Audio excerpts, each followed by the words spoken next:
Hello friends, welcome again to my channel.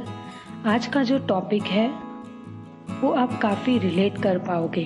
काफ़ी लोगों को ये लगेगा कि अरे ये तो मेरी ही स्टोरी है जो ये बुक के ऑथर ने इंक्लूड की है। सो आज की समरी जो है वो है नो मोर मिस्टर नाइस गाय बुक पर। So now let's begin. Author बताते हैं कि आपको लगता है कि आप मिस्टर नाइस गाय बन कर बोर हो चुके हो, कि आप अपने इमोशंस छुपाते छुपाते थक चुके हो और दूसरों को खुश रखते रखते तंग आ चुके हो।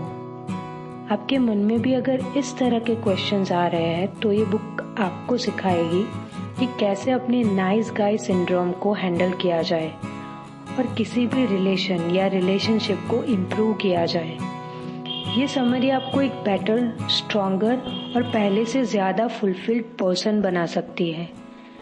पहले ये समझते हैं कि नाइस गाय कौन होता है। एक नाइस गाय वो होता है जो अपनी लाइफ में सबको खुश रखने की कोशिश करता है, जैसे उसकी वाइफ, गर्लफ्रेंड, फैमिली या फ्रेंड्स, यहाँ तक कि पड़ोसी को भी। एक नाइस गाय की हमेशा यही कोशिश रहती है कि वो लाइफ में जो भी करे सही करे और जहाँ तक हो सके उसका कभी किसी के साथ झगड़ा या बहस ना हो।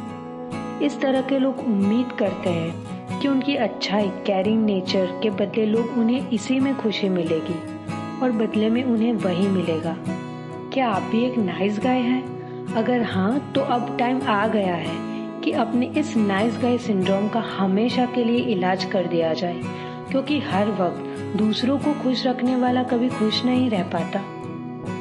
जेसन एक 35 साल का डॉक्टर है। ऑथर रॉबर्ट ग्लवर को जेसन ने ये बताया था कि वो एक नाइस गाय है और उससे ज्यादा नाइस गाय आपको आज तक नहीं मिला होगा। जेसन की लाइफ में हर चीज परफेक्ट थी सिवाय उसकी मैरिड लाइफ। जेसन की स्टार्टिंग से ही ख्वाहिश थी कि लोग उसे पसंद करें और उसे प्यार दे, क्योंकि वो खुद बड़े दिल वाला था। उसे खुद पर बड़ा घमंड था कि उसे कभी गुस्सा ही नहीं आता, ना ही वो इजीली हर्ट होता है। सबकी खुशियों का ख्याल रखता था, ना फाइट करता था किसी से। और यही एक वजह थी कि जेसन अपनी वाइफ से कभी अपनी फीलिंग्स शेयर नहीं करता था। जेसन की साइड से कभी फाइट नहीं होती थी। एक दिन क्या हुआ, जेसन ऑफिस जाने के लिए रेडी हो रहा था तो जेसन ने अपनी बेटी चेल्सी को उठाया और नहलाकर अच्छे कपड़े पहनाकर रेडी कर दिया। उसके बाद वो खुद ऑफिस जाने की तैयारी करने लगा। उसने देखा उसकी वाइफ जेनिफर कुछ चिढ़ी हुई लग रही थी और उसने बोला, तुमने उसे ये कपड़े क्यों पहना दिए? ये उस पर जरा भी अच्छे नहीं लग रहे। जेसन को ये सुनकर बहुत बुरा लगा। फिर एक दिन जेसन ने डिनर के बाद पूरा किचन साफ किया। उसने सारे बर्तन धोकर रखे, फ्लोर साफ किया।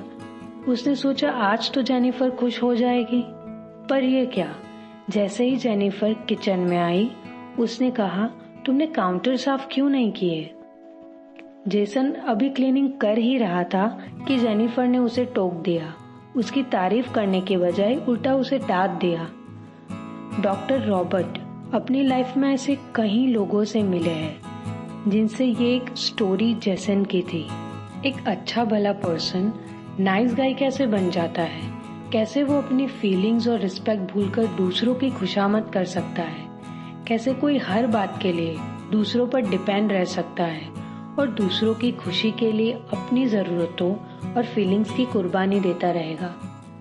डॉक्टर रॉबर्ट कहते हैं कि एक नाइस गाय बनने की शुरुआत बचपन से ही हो जाती है। ये पॉसिबल है कि नाइस गाय जब छोटा लड़का रहा होगा तो उसकी फैमिली ने उसे हमेशा इग्नोर या नेग्लेक्ट किया होगा। उसकी फीलिंग्स को कभी किसी ने समझा नहीं, इसीलिए वो शायद बचपन से ही अपनी फीलिंग्स छुपाता रहा और उसे हमेशा यही लगता है कि अगर उसे प्यार चाहिए तो उसे एक नाइस गाय बनना पड़ेगा। ये एक फैक्ट है कि किसी भी इंसान का बॉर्न होता है तो स्टार्टिंग के 5 साल उसकी लाइफ के सबसे इम्पोर्टेंट टाइम होते हैं। ये वो टाइम है जब बच्चे की पर्सनालिटी डेवलप होती है, वो अपने आसपास के माहौल से इन्फ्लुएंस होता है और उसके मेंटल और फिजिकल डेवलपमेंट में उसके पेरेंट्स बहुत ही इम्पोर्टेंट रोल प्ले करते हैं। चाइल्डहुड के बारे में कुछ ऐसे इम्पोर्टेंट फैक्ट है जो कई लोग नहीं जानते, पर हम सबको इसकी नॉलेज होनी चाहिए। पहला तो ये कि जब एक बच्चा इस दुनिया में आता है तो वो एकदम हेल्पलेस होता है। वो पूरी तरह से अपने पेरेंट्स या देखभाल करने वाले पर डिपेंड रहता है। उसे जो खिलाया जाए वो खा लेता है और वो जैसे उसको रखा जाए रह लेता है। इतने छोटे बच्चे को सपोर्ट नहीं देके ऐसे ही छोड़ देने का मतलब होता है उन्हें मौत के मुंह में डालना।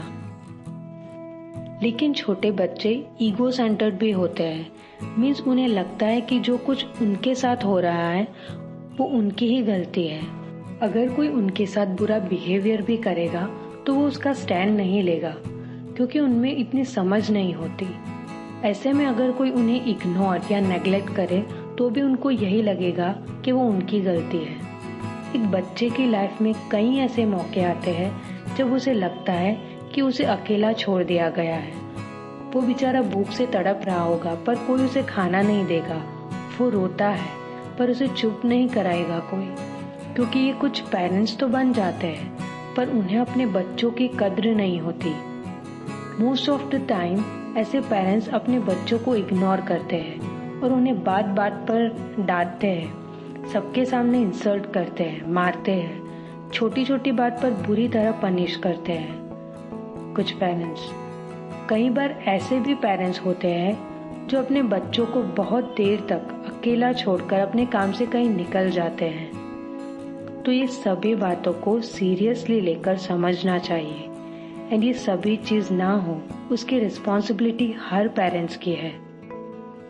तो इससे हमने सीखा कि नाइस गाय कौन होता है और कैसा होता है, और ये भी समझा कि नाइस गाय सिंड्रोम अक्सर बचपन से ही शुरू होता है। जब किसी बच्चे को उसके पेरेंट्स नेग्लेक्ट करते हैं या उसे एक्सेप्ट नहीं करते या उनकी पर्सनालिटी को दबाकर रखा जाता है तो अक्सर ऐसे बच्चे बड़े होकर बहुत ही डरपोक बन जाते हैं।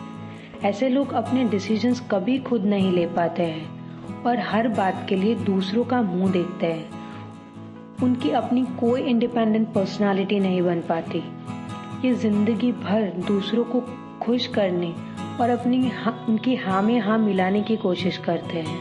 ये बुक से आपको नाइस गाय सिंड्रोम का सामना करने में हेल्प मिलेगी, क्योंकि आप कोई छोटे बच्चे नहीं हो बल्कि एक समझदार एडल्ट हो और आपके अंदर वो कैपेबिलिटी है जो आपको लाइफ में हर चीज दिला सकती है।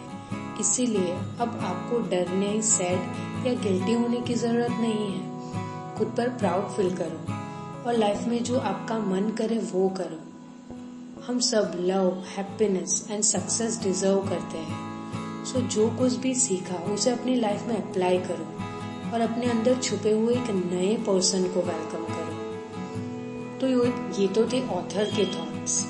नाउ अकॉर्डिंग टू मी, हमें हमेशा अच्छा पर्सन बनने की कोशिश करनी चाहिए, लोगों की रिस्पेक्ट करके अच्छा बिहेवियर करना चाहिए। बट अगर आप दूसरों के साथ हमेशा अच्छे से पेश आते हैं, उनको समझते हैं और सपोर्ट करते हैं, लेकिन आपको सामने से हर बार नेगेटिव रिस्पॉन्स आता है, मीन्स वो आपके साथ अच्छा बिहेव नहीं करते, इगोइस्टिक होते हैं, तो आपको हर बार कुछ ऐसा बोलते हैं जो आपको बार बार हर्ट करे, तो वो पर्सन से ये बात क्लियर करो कि उनकी ये बात और ये बिहेवियर आपको बिल्कुल अच्छा नहीं लग रहा है। और अगर वो ऐसा ना करे तो ऐसे पर्सन से दूर ही रहो, बिकॉज ये चीज आपके लिए अच्छी नहीं है। आई होप कि आप इसको रिलेट कर पा रहे हो। सो गाइज, आज के वीडियो में इतना ही। मिलते हैं नेक्स्ट वीडियो में।